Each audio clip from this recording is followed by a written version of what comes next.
Ronald Acuña Jr. is putting up stats that no one in the history of baseball has ever put up before. Luis Ariz, he went 5 for 5 in yesterday's game. He raised his batting average back up to 390 on the season. And Bryce Harper, not only did he call out Robert Manfred, but he called out the Oakland Athletics. All of that in today's MLB Recap, a series in which we recap every single game almost every single day. But before we do that, a quick word from today's sponsor. We are back again for another week of SORARE MLB, but this time around, things are looking a little bit different. That's because I finally picked up a few of the limited cards and now I have access to even more tournaments. And just if you guys forgot, a reminder, I do have my own fantasy league called Fuzzy's Finest within SORARE MLB. So once you click that link in the description down below, you can face off against me and other creators every single week. SORARE MLB is a free-to-play fantasy baseball game where you can match up against me, other creators, and fans across the world. So once you click that link in the description down below and sign up with my league, you can face off against me, like I said, every single week. Hopefully the next time I check in with you guys, I'll have even more limited cards, so I'll catch you in the next one. All right, back to the games from yesterday. We have the Patriots scoring 15 and the New York Giants scoring 5. Okay, all jokes aside, Masataka Yoshida and Justin Turner, they were nightmare fuel for Yankees fans. Yoshida ripped a 2-run double right before JT blasted off for a 2-run tater, and now skipping to the third, Yoshida, he drove home another on a single, and Justin Turner went yard again, this time a grand slam.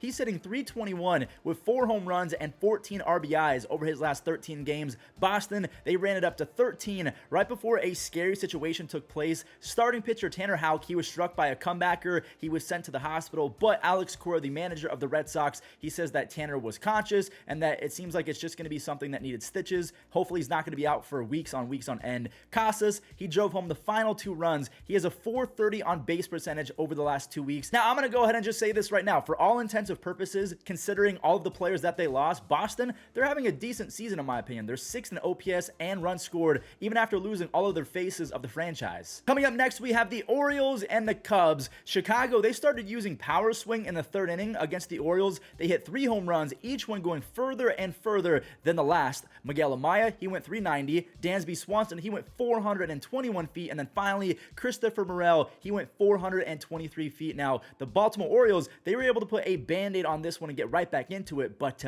yeah, then the 6th inning happened. Singles from Ian Happ and Nico Horner got the scoring started again, and Christopher Morel, he laced another RBI extra base hit. He's hitting .500 over the last week with 3 home runs, 11 RBIs. He's turning 24 in a week, so he's still very young. Chicago, they get up to 10 runs after some RBI base hits from Seiya Suzuki, Nico Horner. They have won 4 in a row, and they're just 3 games back of first place. Speaking of first place, we have a battle for first going on down in Milwaukee. If the Brewers win this game, they'll be back in the driver's seat over the Pirates. Brian Anderson took a walk with the bases loaded, and then Blake Perkins, if you've never heard of him, don't feel bad because I haven't either. But yeah, Blake Perkins played a 2 on a single. And look at this insane play from Luis Urias in the 4th inning over at the hot corner, a laser beam of a throw. Perkins, he got on again in the 4th inning, and he was brought home by a double from William Contreras. Milwaukee starting pitcher Julio Teheran, who used to be on the Braves, he has been so good for them. 1 hit over 6 innings. He now has a 1.78 ERA to start the season. Rookie Joey Wiemer, he belted a home run, his 9th.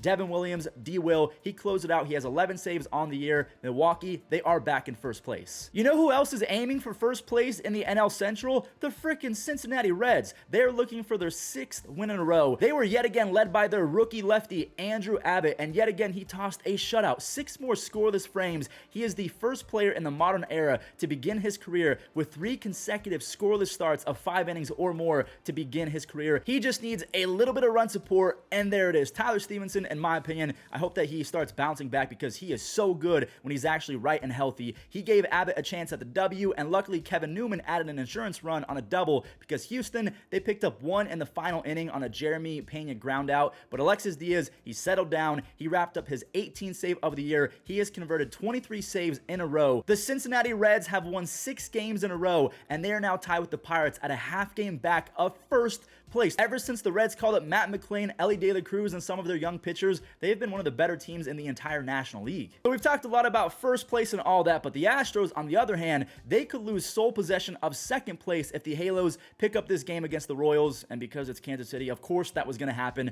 Brandon Jury, he was all of LA's offense to start this one, with an RBI single in the first and an RBI two-bagger later on in the 6th inning. Patrick Sandoval, he ended up getting a third run of support, but he ain't need it. Sandy finally looked like World Baseball Classic Sandy, he has not been the best this year, but anytime you're facing a bad team, sometimes you need that as a mental reset to really work on your mechanics. He goes 7 shutout with 6 punchies, and they're even using Sam Bachman as a super utility guy. He had 2 more innings of shutout relief, his first ever save. Sam Bachman's been really good. Patrick Sandoval probably had his best start of 2023. The Angels are in second place now, tied with the Astros, and honestly, I can't believe that they're doing this with Mike Trout having the worst month of his entire career. Here we go, the Rays and the Padres. Isaac Paredes, if you guys did not know, he flat out rakes, but again, maybe you all know that. You know who else rakes? That mother effer, Randy Arozarena. There's an RBI single in the 4th and a 3-run home run in the 5th inning. He has 13 home runs, 48 RBIs, and a 403 on base percentage. Shane McClanahan, he struck out 5 Padres over nearly 7 innings. He improves to 11-1 on the year. He is MLB's first pitcher to 11 wins. He also has a 2.12 ERA, so he's definitely the front runner in the AL for the Cy Young, at least in my opinion. Pete Fairbanks, he came in for the final few outs. He has 7 saves on the year. They are 29 games over 500. They are 51-22. Now again, guys, we are going to talk about Bryce Harper, the A's, and Robert Manfred in just a second, but let's get through these other games. We have the Jays and the Rangers. Earlier, we saw Houston lose their 2nd game in a row. The Rangers are trying to avoid losing their 2nd game in a row. Leota Taveras, he got one off of Kevin Gausman. Leota is basically hitting 300 with 7 home runs, 7 stolen bases, and 4 outs above average defensively. He has been so good. Just unfortunately, he was the only one capable of matching Toronto's ace. Yes, Kevin Gausman, in my opinion, is the Toronto new ace over Alek Manoah.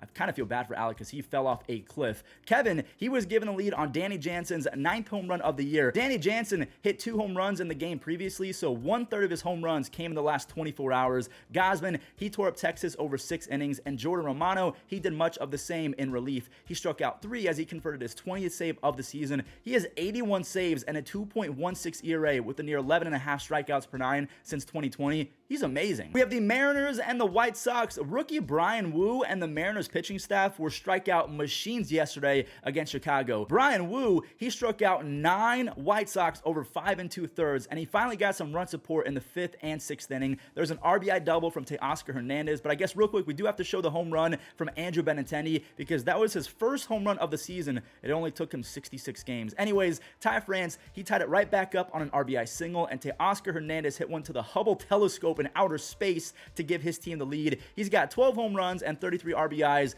and a league worst 88 strikeouts. I'm sorry for bringing that up, but maybe Mariners fans are happy that I'm bringing that up, and maybe I can reverse jinx them. 7 of the last 10 outs were recorded via the strikeout by the Mariners bullpen. Paul Sewald, he struck out 2 in the 9th inning. He has 13 saves. The Mariners, they keep going back and forth between staying at 500, going under 500. Hopefully this win right here can get them going and they can stay over 500 for once. We have a crazy game between the Giants and the Dodgers. Emmett Sheehan was making his MLB debut, and this kid had a debut for the ages. He struck out 3 hitters over the first 5 innings. Freddie Freeman, he helped out his young pitcher with a sick catch in the 4th inning, diving into the net. Sheehan held San Francisco scoreless through 5. He was pretty good. Then he goes out for the 6th inning, another scoreless frame, so he finished his debut with 6 shutout and no hits allowed. He is the 3rd Dodgers pitcher ever to not allow a single hit while going 6 innings in their debut. He's not going to get the W because San Francisco had 0 hits going into the 7th, and all of a sudden, Wilmer Flores makes it a 2-run game, and the 8th, it was just awful LA baseball. The Dodgers played a terrible second half of this game. The Giants actually took the lead in the 8th after a few singles, the last one off the bat of rookie Casey Schmidt. Now Freddie Freeman, he's going to tie it and force extras, but San Francisco, they used 2 more singles from Brandon Crawford and Austin Slater to reclaim the lead. Madness ensued in the bottom of the 11th when Mookie Betts, he got on after a botched infield pop-up. Then there was a throwaway. Michael Busch, he got thrown out after being in a pickle in 3rd base. Freddie Freeman then struck out to end the game as the Giants do win 7-5. The Giants have won 5 in a row. They are just 1.5 games back of the Dodgers for 2nd place. I'm gonna keep it a buck with you all. Cleveland had a -% chance of winning this ball game. Tristan McKenzie, he was scratched with an elbow injury. I'm praying to the baseball gods that he's gonna be okay, but at that point, it would be a miracle to steal this one. Christian Walker, he doubled home Ketel Marte, and the Diamondbacks were kind of held in check from there. They got a 2nd run on a sac fly, but the lead was cut in half on a monster home run from J-Ram. I was sitting back like, okay, maybe we have this one. No, we don't. Pavin Smith knocked in Perdomo. And Corbin Carroll, he jolted one the other way for an RBI double. He has 35 extra base hits, 36 RBIs, 19 stolen bases, and an NL best 166 OPS plus. Like, what even did I just say? Zach Gallen, he was Zach Gallen. 7 amazing frames. He had 1 mistake pitch all night. Gallen struck out 7, and of course, he didn't walk anyone. Ketel Marte, he went 2 for 4 with an RBI. He's hitting .333 with an almost 500 on base percentage the last 2 weeks. Arizona, they are 14 games over 500 and still 3 games ahead of first place in the NL West. All right, let's talk about the Phillies and the A's. June Schwarber, he was at it again. This time, he went yard on the very first pitch of the game. JT Realmuto, he sent one out for his 8th home run. He's hitting .310 with 5 home runs and 3 stolen bases as a catcher over his last 11 games. Alec Boehm, he has been a hit machine as of late. After that 3-run tater, he has a multi-hit game in 4 consecutive games. Taijuan Walker, he keeps on making me look stupid after I said he was stealing money from the Phillies. But then again, we have been reverse jinxing players for going on 4 years now, so maybe this should have been expected. Taijuan, he punched out 8 A's over 8 innings. That's 1 earned run,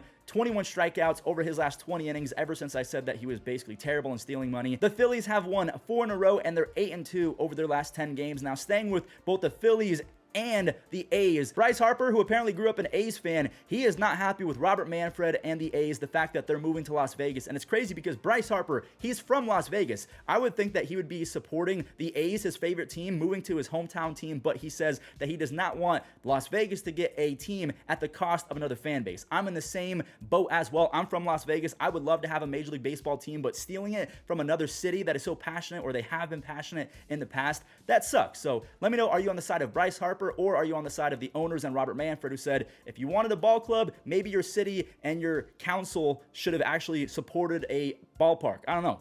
What do you guys think of this? Here we go, the Marlins and the Nationals. This Marlins-Nats game had so many storylines, so let's just get into it. Luis Ariz, he got on with his first of 5 base hits yesterday. Jorge Soler, he got on as well, and Jesus Sanchez, he was able to deliver early with a 2-run double. That was huge because Sandy Alcantara, he is legitimately broken. Now, lucky for Sandy, he has the second coming of Tony Gwynn. Luis Ariz bashed his 2nd home run of the year. Then he singled home Jacob Stallings in the 4th inning. That RBI made it a 5 spot, and again, because Sandy is so broken, Miami is going to need every single one of those runs. Sandy gave up 5 runs on 10 base hits. He has a 5 ERA. He only struck out 1 national on 93 pitches. The Miami bullpen, they held Washington in check. Thankfully, Garrett Cooper, his RBI single in the 8th proved to be all the difference as AJ Puck, he saves it. Luis Ariz, his batting average is back up to .390, and the Marlins are 8 games over 500. Miami has won 2 in a row, and the Mets are trying to win back-to-back games as well. And not gonna lie, this game felt over before it began. Brett Beatty, he is still experiencing some growing pains as a rookie, but he came through on that 2-run double. Tommy Pham is the leading baseballs this year. He makes a 3-zip. He's hitting .324 with 8 extra base hits and 11 RBIs over the last 2 weeks. The 11th RBI over the last 2 weeks came in the 3rd on another RBI single. Tylor McGill, he was Tylored, making 1 mistake pitch the entire night on a home run